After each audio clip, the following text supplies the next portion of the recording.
In 1990, a nun and her beloved dog mysteriously vanished from a convent in Burlington, Vermont, leaving the religious community in shock and raising disturbing questions. But 8 years later, Father David Mitchell makes a shocking discovery that reveals the horrifying truth about what really happened to Sister Catherine Walsh and her Doberman Rex. A story of faith, loyalty, and a dark secret that will shake the foundations of an entire community. Morning light streamed through the centuries-old stained glass windows of St. Francis of Assisi Church in Burlington, Vermont, casting a kaleidoscope of reds, blues, and golds onto the polished wooden pews that had witnessed decades of prayers and tears. Father David Mitchell, a 45-year-old man with prematurely graying hair and deep blue eyes that reflected years of dedicated service, stood at the ornate altar, his hands firmly holding the missal as his deep, solemn voice echoed through the stone walls. May the souls of the departed, through the infinite mercy of God our Lord, rest in eternal peace, he intoned, making the sign of the cross with deliberate and reverent movements, each gesture laden with decades of practice and unwavering faith. Amen, the congregation responded in unison, their voices joining in a melancholic harmony that seemed to carry the weight of unresolved memories. Father David allowed his eyes to slowly scan the faces gathered in his church this special morning, some young, but mostly comprised of older members of the community, many of whom were former members of the now-defunct St. Clara Convent that had been closed 5 years prior under circumstances that still haunted the town. Among those present, he easily recognized the faces etched with time and sorrow. There was Sister Margaret O'Brien, now 72, whose arthritic hand still clutched her rosary with the same devotion as ever. Mr. Patrick Donovan, the town's former baker who used to supply fresh bread to the convent every morning. Mrs. Eleanor Santos, who had been a teacher at the parish school and knew every orphaned child who had passed through the convent's care, and dozens of other residents whose lives had been touched in one way or another by the tragedy that brought them together on this somber day. They had all gathered this October morning, exactly 8 years after that fateful day, to remember Sister Catherine Walsh and her faithful companion Rex, who had disappeared without a trace on a seemingly normal morning in 1990. The mystery of their disappearance had become an open wound in the collective soul of Burlington, an unanswered question that haunted whispered conversations in markets, cafes, and even in confessionals. During those 8 years, wild theories had circulated through the town like dry leaves carried by the autumn wind. Some whispered that the young nun had abandoned her sacred vows and run off with a secret lover, taking Rex with her to start a new life somewhere far away. Others, more sinister in their speculations, suggested that she had been the victim of some predator who frequented the rural roads surrounding the convent. There were even those who, in their darkest imaginations, spoke of satanic cults and bloody rituals, theories that gained traction on stormy nights when the wind howled through the pine trees around the town.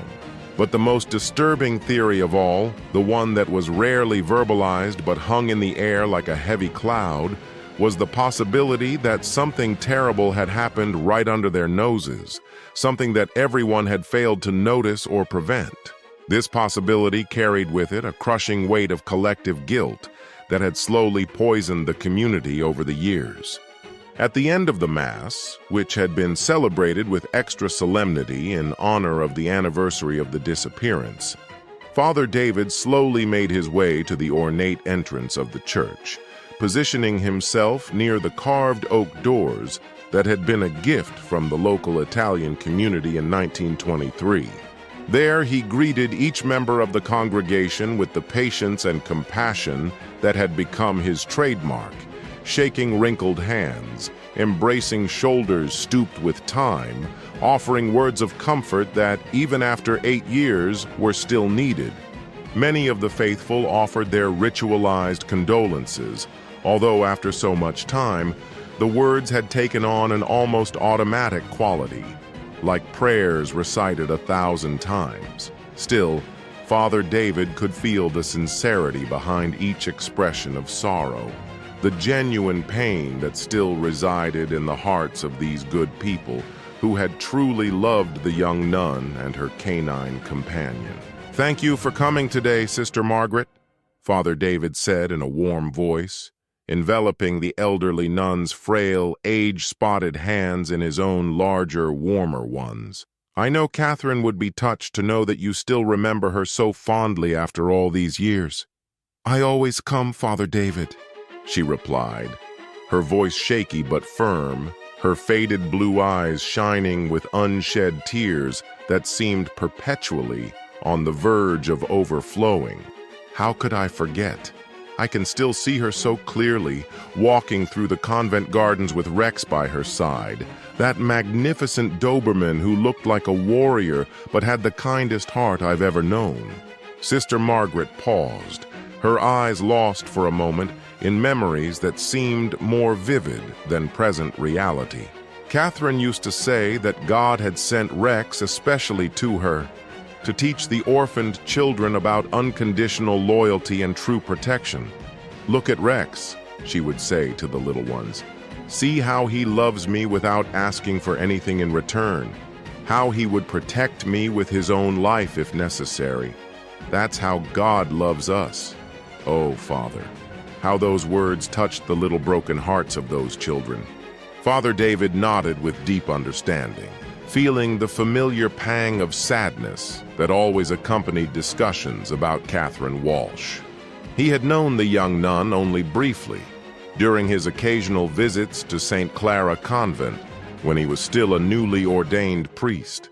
But even those limited encounters had left an indelible impression on his soul. Sister Catherine Walsh had been only 28 years old when she disappeared, an age that now seemed almost childlike to him. She was a vibrant young woman, full of life and a burning faith that seemed to radiate from her like sunlight. Her brown eyes always sparkled with a mixture of determination and compassion that was rare to find, even among the most devout servants of God. Her smile had the power to calm the most rebellious child, and her gentle touch could heal wounds that went far beyond the physical. Rex, in turn, was truly a magnificent creature. The Doberman, with the glossy black coat and rust-colored markings, had been rescued by Catherine from an animal shelter in Montpellier when he was still an abandoned and mistreated puppy. Under her loving care, he had transformed into a 140-pound dog of muscle and elegance, but who possessed a surprisingly docile and protective nature, especially with the orphaned children who lived at the convent. The relationship between Catherine and Rex had become legendary in the local community. Wherever the nun went, the Doberman followed her like a faithful shadow, his alert eyes always scanning the surroundings for any potential threat to his beloved owner. During catechism classes, Rex would lie quietly at Catherine's feet, allowing the younger children to snuggle against his warm, comforting body. On evening walks through the convent grounds, he walked with the proud posture of a royal guardian, but always ready to transform into a playful companion if any child needed cheering up. The story of the disappearance was known by every soul in Burlington, having been told and retold thousands of times over the years, each narration adding new details or theories, like layers of paint on an old wall. On the morning of October 12, 1990, a Friday that dawned clear and crisp with the promise of autumn in the air, Sister Catherine had woken up as usual at 5 a.m. for morning prayers. After the 6 a.m. Mass and a simple breakfast of bread, homemade strawberry jam, and black coffee, she had prepared for her daily walk with Rex through the extensive grounds of St. Clara Convent. The convent, located about 10 miles from downtown Burlington, was an impressive 80-acre property that had been donated to the Catholic Church in 1923 by a wealthy family of lumberjacks. The main building, built in the Gothic Revival style with local granite stones, housed not only the nuns of the Order of St. Clara, but also functioned as an orphanage for abandoned or orphaned children from across the state of Vermont and parts of northern New York. The convent grounds were truly spectacular, especially during the fall when the maple, oak, and birch trees transformed into a symphony of reds, golds, and oranges that seemed to set the landscape ablaze.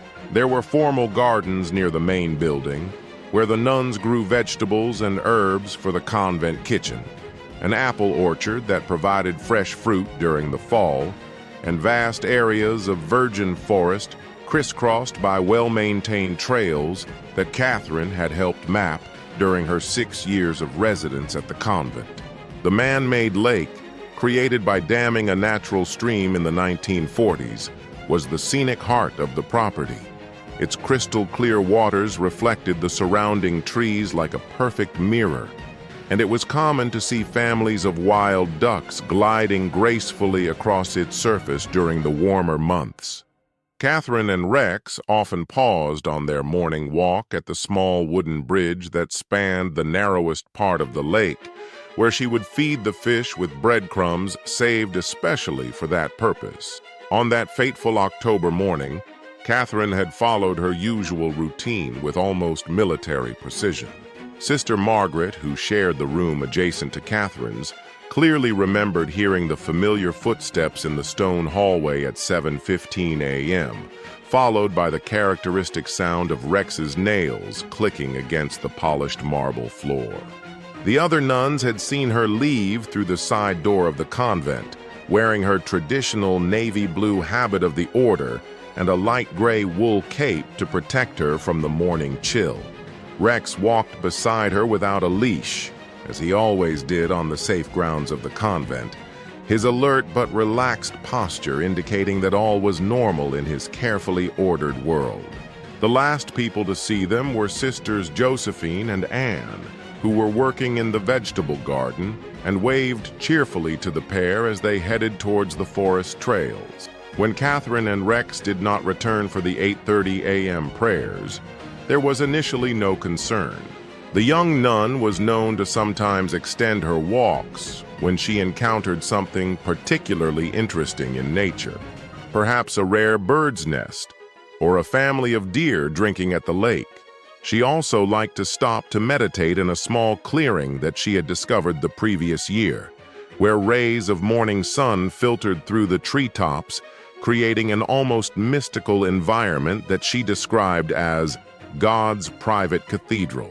But when 9:30 a.m. arrived and there was still no sign of them, a restlessness began to spread among the nuns. Sister Margaret was sent to scour the nearest trails, calling out the names of Catherine and Rex, but her call was answered only by the echo of her own voice reverberating among the silent trees. At 10 a.m., the Mother Superior, a practical and decisive woman named Sister Elizabeth, made the decision to organize a more systematic search.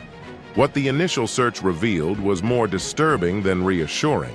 Approximately a quarter of a mile from the convent, near the northern shore of the lake where the main trail split into 3 different paths, they found Rex's black leather collar lying on the ground as if it had been removed in haste. The collar was not broken or torn. It had clearly been unbuckled and deliberately abandoned. Even stranger, there were no clear footprints in the rocky soil of the trail, no sign of a struggle, no evidence that anything violent had occurred at that location. It was as if Catherine and Rex had simply evaporated into the morning air, leaving behind only that single item as a cruel enigma to torment those who loved them. The discovery of the collar transformed concern into genuine panic. Sister Elizabeth immediately called the Burlington Police Department, and within hours, the convent grounds were swarming with uniformed officers, plainclothes detectives, and dozens of volunteers from the local community who had left their jobs and responsibilities to help in the search for one of the region's most beloved figures. Detective Robert Hayes, then a seasoned 37-year-old investigator with 15 years of police service, took command of the search operation. Hayes was known for his meticulous methodology and his refusal to accept simple explanations for complex crimes. He organized the search teams into coordinated groups, each responsible for scouring a specific section of the convent grounds with the precision of a military operation. For 3 intense days, more than 200 volunteers combed every inch of the 80 acres of the convent property. They scoured the dense forest with fishing rods, dug through piles of fallen leaves, dragged the lake with fishing nets, and even explored a small natural cave that had been discovered on the eastern slope of the property. Specialized tracking dogs were brought in from Boston and spent hours following trails that invariably led to frustrating dead ends. The media coverage was intense and national. Reporters from New York, Boston, and even national television networks descended on Burlington like vultures, turning a small community's personal tragedy into entertainment for millions of viewers. Sensational headlines screamed, "Missing none, tragedy or treachery. The mystery of the lost sister and loyal dog may hold dark secret." But despite all the attention, resources, and effort, the search turned up absolutely nothing beyond that abandoned collar. There were no identifiable footprints, no fabric fibers snagged on branches, no blood stains, no physical evidence whatsoever that could provide a clue as to what had happened to Catherine and Rex. It was as if they had been abducted by aliens or had stepped through some magical portal into another dimension. As the days turned into weeks and the weeks into months, theories began to proliferate like weeds in an abandoned garden. The official theory, eventually adopted by the Burlington Police Department after a 6-month investigation, was that Catherine had suffered some kind of accident, perhaps a fall into the lake that resulted in drowning, with Rex perishing in a heroic attempt to save her. This theory accounted for the absence of bodies, as the lake's undercurrents were known to be treacherous and could have carried the remains into the Winooski River and eventually into Lake Champlain. But this explanation never fully satisfied those who knew Catherine intimately. She was an experienced swimmer, having grown up near Lake Champlain and spent entire summers playing in its waters. Furthermore, Rex was a natural swimmer, as most Dobermans are, and would have been more likely to save Catherine from drowning than to have both of them perish together. Darker theories began to circulate in hushed whispers. Some speculated that Catherine had been the victim of a violent crime committed by a stranger, perhaps a drifter, or someone with mental instability who had wandered onto the convent grounds. This theory gained credence due to the relative isolation of the convent and the fact that it was well known in the area that young, beautiful nuns lived there with minimal protection. Other theories, more controversial and painful for the religious community, suggested that Catherine had abandoned her vows and run off with a secret lover, taking Rex with her. Cruel rumors circulated about supposed romantic relationships with local men, salacious stories that were amplified by those who had always viewed the Catholic Church with skepticism or hostility. The most disturbing theory of all, whispered only in the innermost circles of the community, was that someone local, someone everyone knew and trusted, was involved in the disappearance. This possibility was almost impossible to contemplate, but it would explain the complete absence of evidence and the perpetrator's ability to make 2 victims vanish without a trace. During the first year after the disappearance, the convent community struggled valiantly to maintain its normal operations. The orphaned children still needed to be cared for, fed, and educated. The prayers still needed to be recited, the garden still needed to be maintained, and life had to go on despite the void left by Catherine and Rex's absence. But the psychological trauma proved too devastating to overcome. The other nuns reported constant nightmares, episodes of crippling anxiety during walks on the grounds, and a constant feeling of being watched by unseen eyes hidden among the trees. The orphaned children, who had lost not only a loving mother figure but also their faithful canine protector, exhibited signs of severe depression and post-traumatic stress disorder. Donations to the convent, which had always been the financial bedrock of the operation, began to dwindle drastically as the story became associated with mystery and possible violence. Families who had previously considered placing orphaned children at the convent began to seek alternatives, fearing for their safety.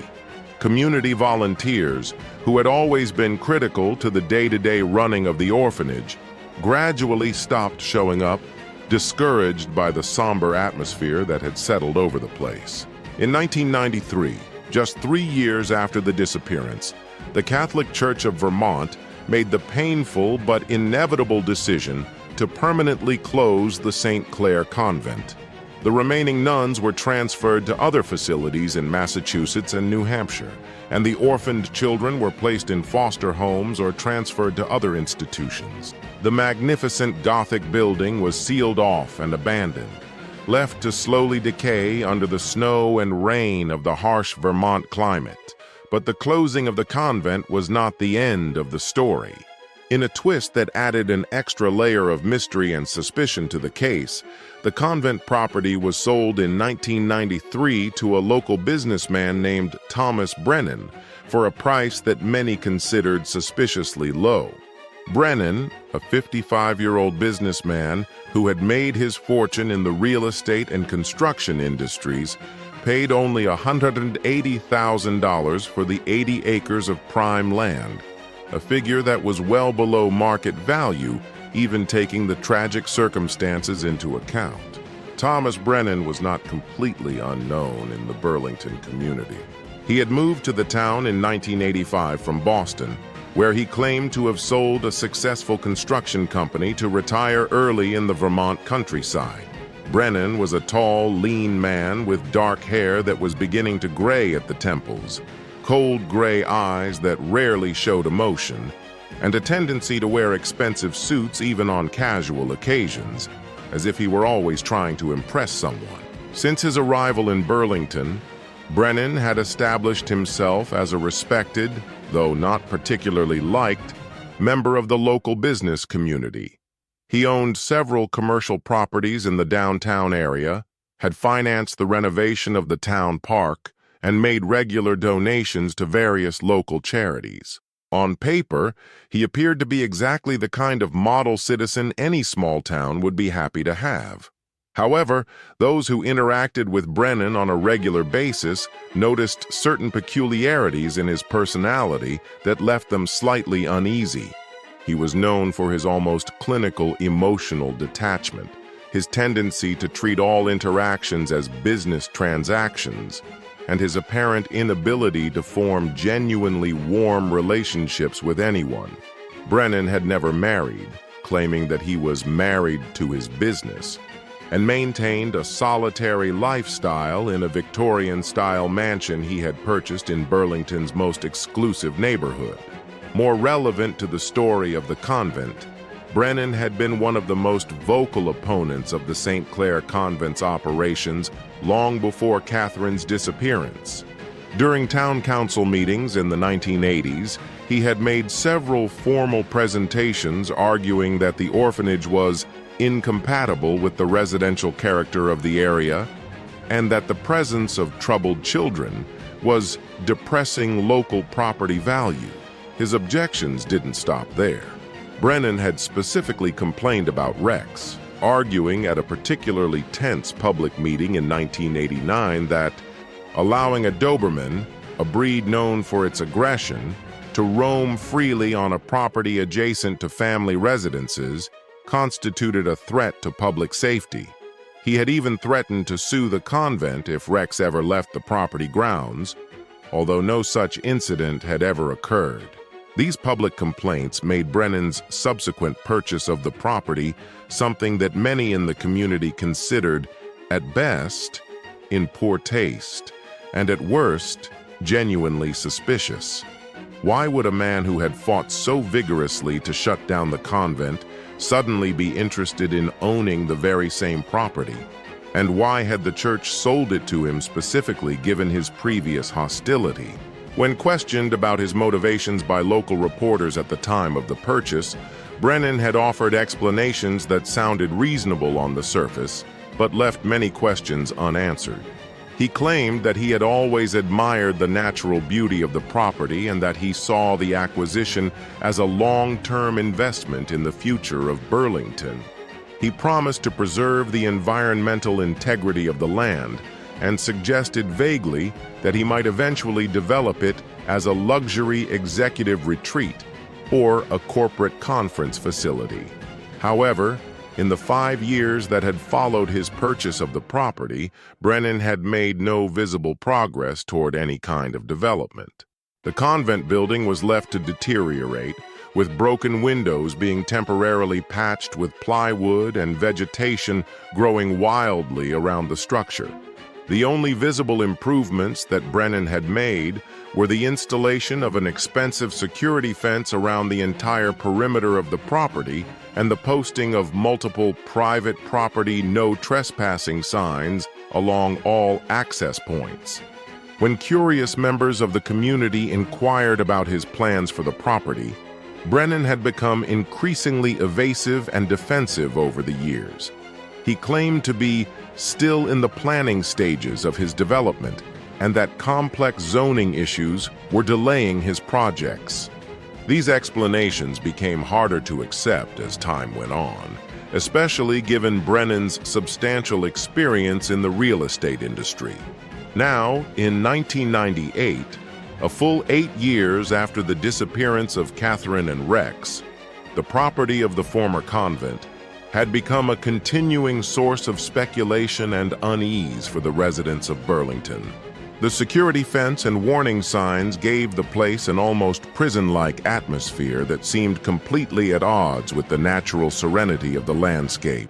Occasional hikers or hunters who accidentally ventured too close to the perimeter reported an unsettling feeling of being watched, although they never saw anyone.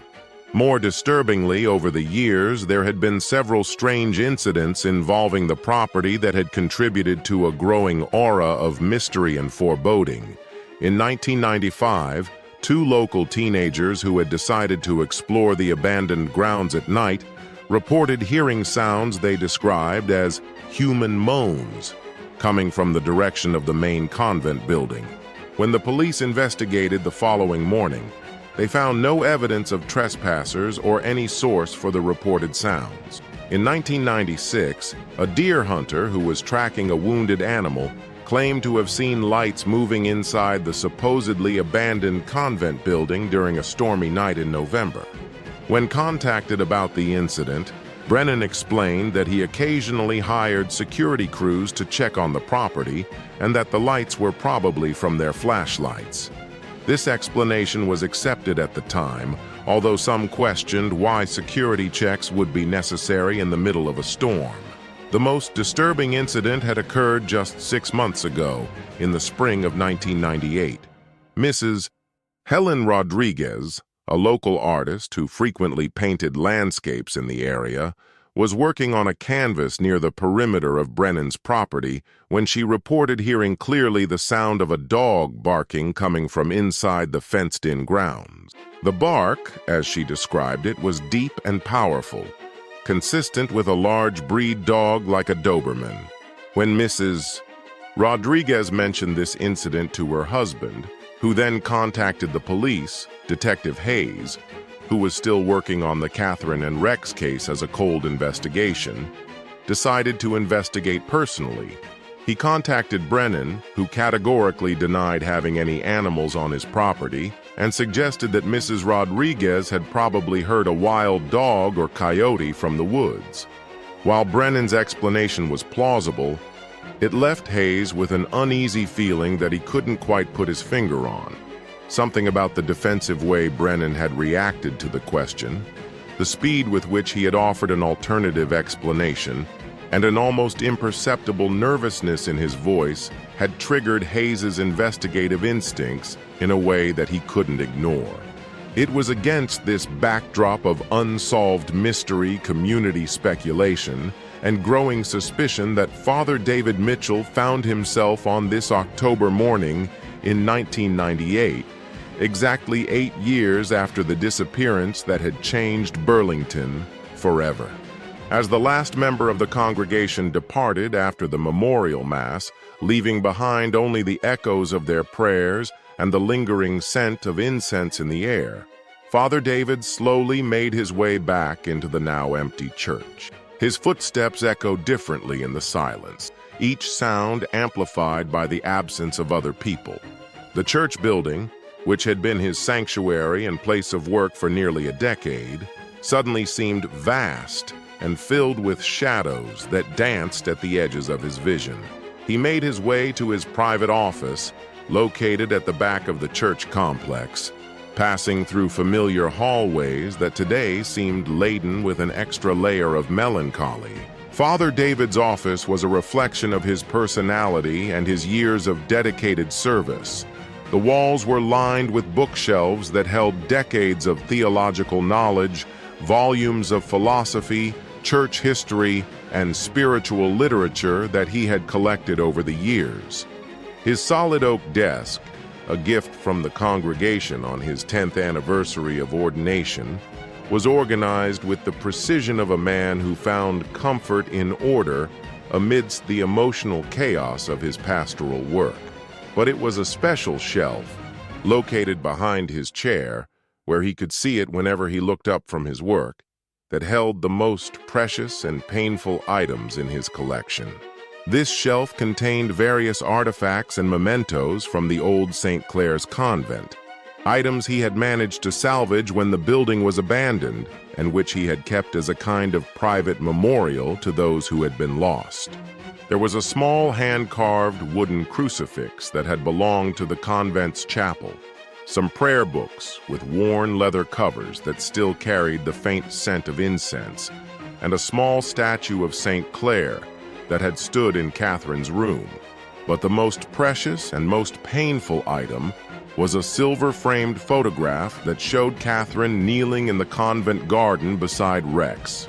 The photograph had been taken during the summer of 1989, less than a year before the disappearance, by a visitor to the convent who had been struck by the scene of serenity and beauty that the nun and her canine companion presented. In the image, Catherine was wearing her navy blue habit, but had removed the head covering, letting her brown hair shine in the afternoon sun. Her face was turned slightly towards the camera, her brown eyes sparkling with a genuine joy that seemed to radiate from the photograph even after all these years.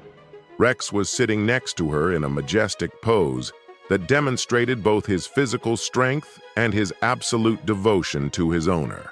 His black coat gleamed like silk in the sunlight, and his tan markings highlighted the nobility of his facial structure.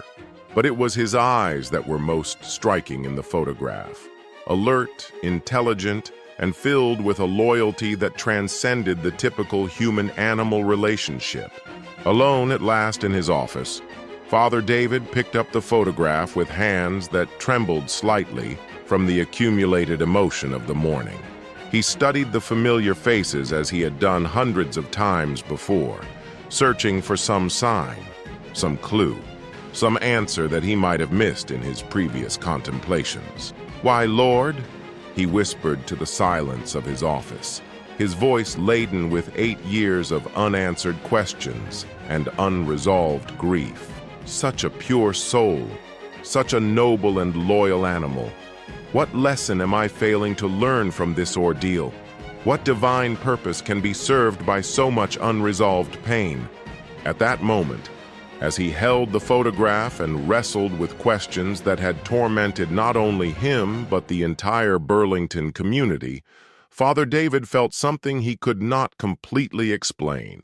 An urge, a sensation, an inner voice that seemed to whisper that today would be different from all the other anniversaries that had passed. Today, somehow, the answers that had remained hidden for so long would finally come to light.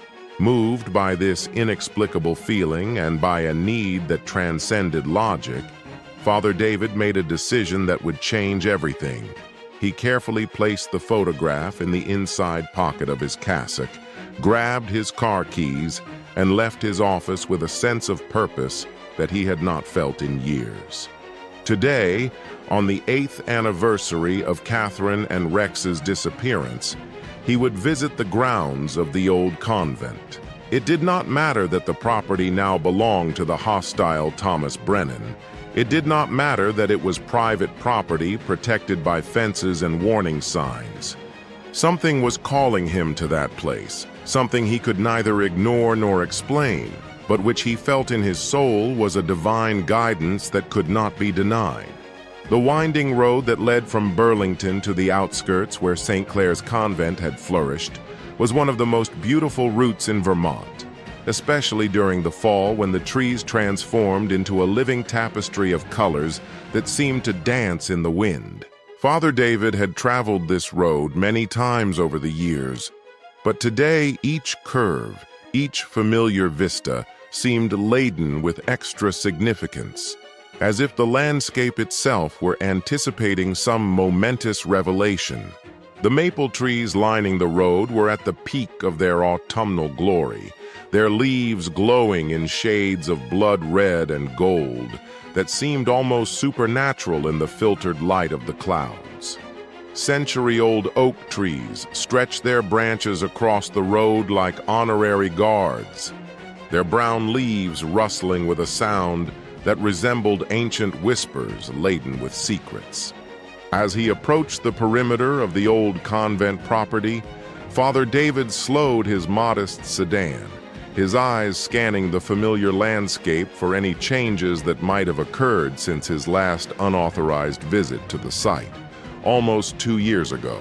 The security fence that Brennan had installed was still there, its black metal posts standing out against the natural beauty like scars on a fair face.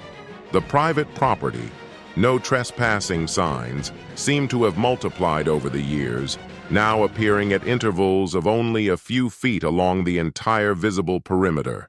Some were official, with formal legal language, but others were more personal and threatening, warning of severe legal consequences and prosecution for trespass for anyone who dared to enter without permission. When he reached what had been the main entrance to the convent, Father David stopped his car on the side of the road and sat for several minutes, just staring through the wrought iron gates that were now locked with a heavy chain and a padlock that looked sturdy enough for a bank. Through the bars, he could see the long gravel driveway that had led to the main convent building, now overgrown with weeds and partially blocked by fallen branches that no one had bothered to remove. The convent building itself was only partially visible through the trees, but what Father David could see confirmed the reports of decay he had heard over the years. Several windows were broken and covered with plywood that had faded and warped with exposure to the elements. Part of the slate roof appeared to be missing tiles, and ivy had begun to climb the stone walls in a way that suggested utter abandonment rather than rustic charm. But it was when he focused on the area where the formal convent garden had been that Father David noticed something that made his heart race and his hands grip the steering wheel tightly. Through a gap in the trees, he could see a section of the old grounds where the vegetation grew distinctly differently from the rest of the landscape. There was an approximately rectangular area, perhaps 10 by 20 feet, where the grass and wildflowers grew with a lushness and density that contrasted sharply with the sparser growth of the surrounding vegetation. The plants in this area were a darker, richer green, as if the soil beneath was extraordinarily fertile, and they grew in patterns that seemed almost geometric in their precision. To a casual observer, this difference in vegetation might have gone unnoticed or been attributed to natural variations in soil composition or drainage. But Father David, who had spent years visiting cemeteries and had observed the characteristic growth patterns that occurred over old graves, immediately recognized what he was seeing. This was exactly what vegetation looked like when it grew over soil that had been disturbed and then recompacted, the kind of disturbance that would occur if something were buried and then covered again. More significantly, the location of this area of anomalous growth corresponded almost perfectly to the spot where Catherine used to play with Rex, and where the children from the orphanage spent many of their happiest afternoons. It was the emotional heart of the convent grounds, the place that Catherine considered the most special on the entire property. Father David felt a surge of adrenaline course through his body as the implications of what he was seeing began to form in his mind. For 8 years, hundreds of people had speculated about what might have happened to Catherine and Rex. Elaborate theories had been proposed and discarded. Extensive investigations had been conducted without result. But perhaps, just perhaps, the answer had been there all along, hidden beneath their very noses, camouflaged by the very nature that Catherine had loved so much.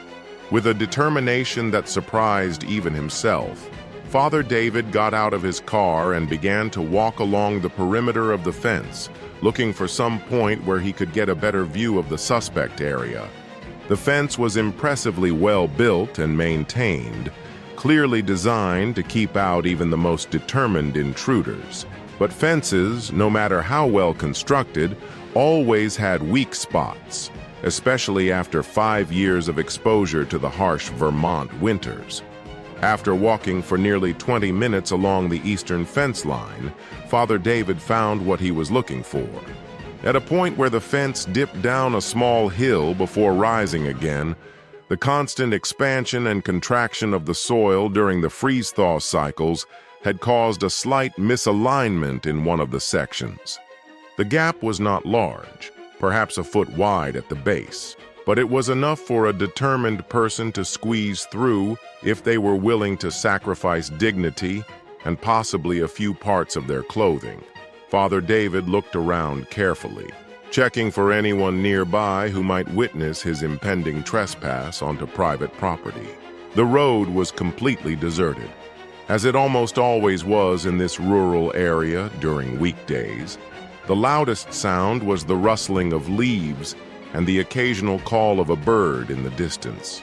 With a final check of his conscience and a silent prayer for forgiveness for his actions, Father David crouched down and began to squeeze through the gap in the fence.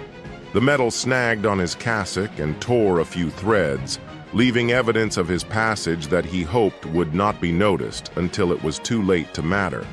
Once inside the property grounds, Father David found himself in territory that was simultaneously familiar and utterly foreign. These were the same paths he had walked as a young priest visiting the convent, the same gardens where he had watched Catherine play with the orphaned children, the same trees that had provided shade for countless prayers and meditations over the years. But now, after 5 years of abandonment and neglect, the property had taken on an almost ghostly quality that made each step feel like an intrusion into a realm of the dead. The carefully manicured trails that had once been the pride of the convent were now overgrown with invasive vegetation. Wild rose bushes had grown into thorny thickets that blocked passages that had once been clear. Fallen trees created obstacles that forced constant detours around their rotting masses. Even more disturbing was the silence. During the convent's operating days, these grounds had been filled with life, the voices of children playing, the calls of nuns coordinating activities, the occasional barks of Rex announcing visitors or simply expressing joy at being alive. Now, the silence was so complete that it seemed to have physical substance, pressing against Father David's ears like dense cotton. Moving with the caution of someone who knew he was breaking the law but was convinced of the moral rectitude of his actions, Father David navigated through the difficult terrain towards the area where he had noticed the anomalous plant growth. The trek that would have taken only a few minutes in the convent's glory days now required nearly 20 minutes of careful footing through natural obstacles and invasive vegetation. When he finally reached the area in question, Father David found himself standing at the edge of what had been the formal convent garden, staring at a scene that both confirmed his darkest suspicions and sent shivers of pure dread down his spine. The difference in vegetation was even more dramatic when viewed up close.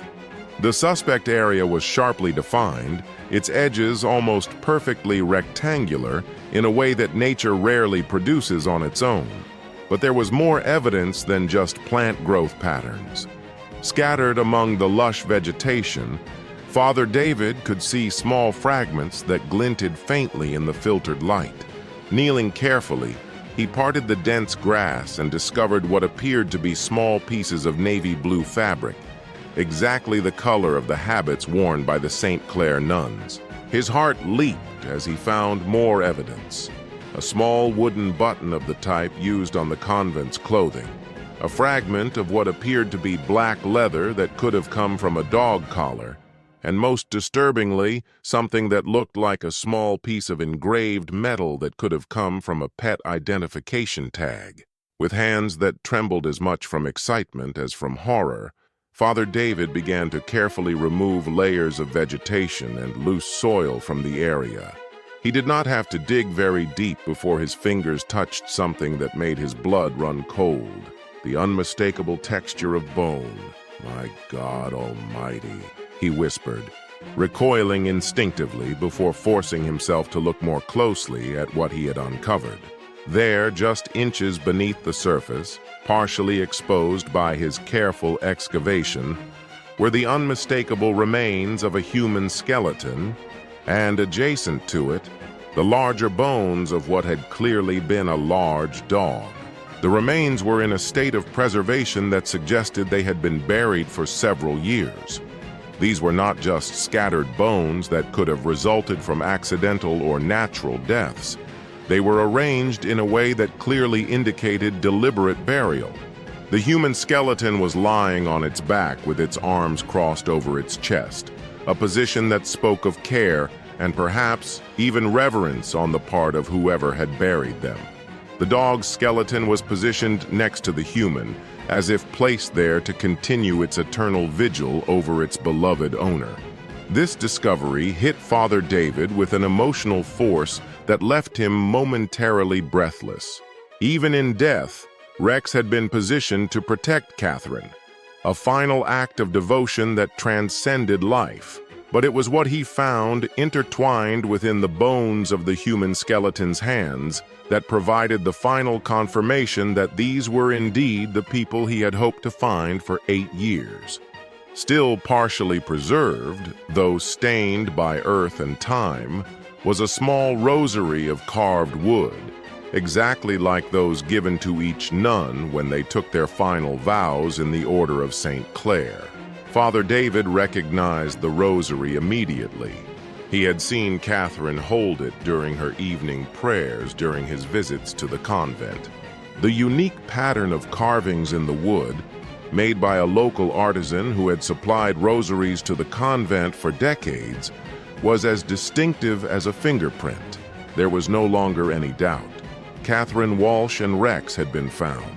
But the discovery of their remains raised even darker questions than their disappearance had. How had they died? Who had buried them on the convent grounds?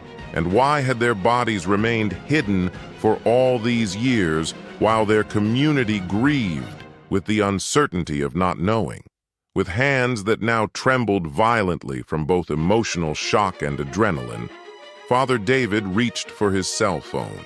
A recent acquisition he had resisted for years, but finally accepted at the urging of his congregation concerned for his safety. His fingers fumbled to dial 911 as his mind raced to process the implications of what he had discovered.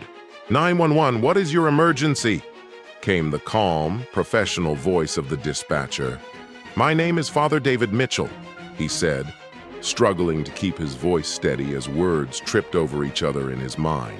I'm on the grounds of the old St. Clair Convent in Burlington, Vermont. I've just discovered human remains that I believe to be those of Sister Catherine Walsh and her dog Rex, who disappeared in October of 1990. There was a brief silence on the other end of the line as the dispatcher processed the implications of the call. The case of Catherine Walsh and Rex was still remembered by every emergency worker in the area as one of the most frustrating and well-publicized mysteries in recent Vermont history. Sir, can you confirm your exact location? The dispatcher asked, her voice now laced with the urgency the situation demanded. Father David provided the location information as best he could, explaining that he was on private property belonging to Thomas Brennan, but that he had entered because he had noticed evidence that suggested something important was buried there. He was careful not to go into too much detail about his technical trespass, focusing instead on the urgency of preserving what was clearly a crime scene. We'll dispatch units immediately, Father Mitchell, the dispatcher assured him. Please do not touch anything further and do not allow anyone else to approach the area until our officers arrive. Are you in any danger at this time? Father David looked around the seemingly deserted convent grounds, suddenly aware that he was alone on private property, where two apparent murders had been committed. If the killer was still in the area or discovered that the bodies had been found, his situation could become dangerous very quickly. I believe I am safe at the moment, he replied, but please send help as soon as possible. After ending the call, Father David carefully backed away from the area where he had made his grim discovery, positioning himself where he could keep the remains in sight but not further contaminate the crime scene. As he waited for the police to arrive, he knelt on the damp forest floor and began to pray, not only for the souls of Catherine and Rex, but for justice, for answers, and for the strength to face whatever the coming days would reveal about the dark events that had occurred on this sacred ground 8 years ago. The sound of sirens in the distance reached his ears after what seemed like an eternity, but was probably only 15 minutes. As the sounds grew closer, Father David braced himself for what he knew would be the start of a new investigation that might finally bring the answers an entire community had waited for nearly a decade. But he also braced himself for the possibility that those answers might be more terrible than anyone had imagined.